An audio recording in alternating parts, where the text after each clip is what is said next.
Bonjour à tous, comme chaque lundi, je partage avec vous mes lectures, c'est-à-dire les pépites issues des 100 meilleurs livres de psychologie clinique et de neuropsychologie clinique que j'ai lus au cours des 5 dernières années. Nous continuons nos fiches de lecture dédiées au bouquin de James Morrison, L'entretien clinique, outils et techniques de diagnostic en santé mentale, un incontournable pour moi. Et nous allons découvrir aujourd'hui ensemble le chapitre 13 qui traite des signes et des symptômes dans les domaines d'intérêt clinique. L'auteur James Morrison définit les domaines d'intérêt clinique comme étant une façon d'envisager les informations relatives à l'état de santé mentale et aux antécédents.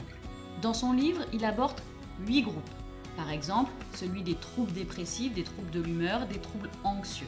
Selon lui, ce sont les 8 groupes qu'un clinicien en santé mentale doit s'attendre à rencontrer le plus régulièrement possible.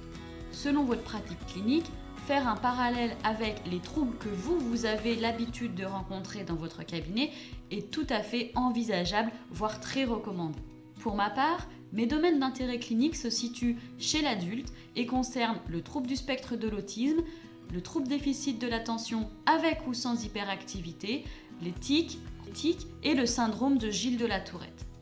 Par ailleurs, je m'attends aussi à rencontrer des signes et des symptômes qui sont de l'ordre des troubles de l'humeur, des troubles anxieux ou des troubles de personnalité.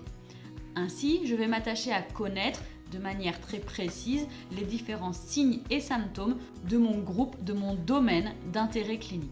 Après avoir identifié vos domaines d'intérêt clinique, vous pourrez mener de manière très efficace votre entretien initial.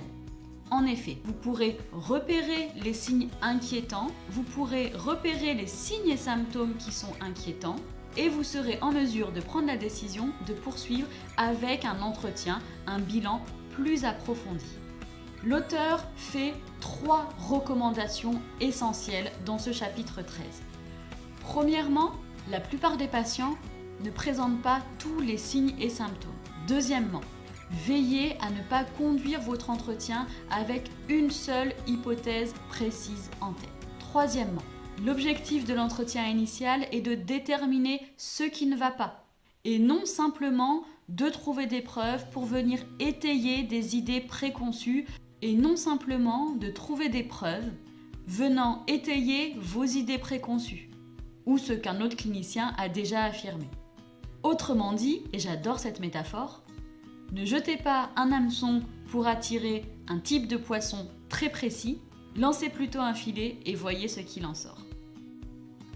Pour être informé de l'avancée de l'écriture de mon bouquin et de sa date de parution, dont le titre se précise sera probablement le diagnostic des troubles du neurodéveloppement chez l'adulte, vous pouvez vous inscrire en cliquant sur le lien qui est dans la description. Je vous retrouve lundi prochain pour une nouvelle fiche de lecture.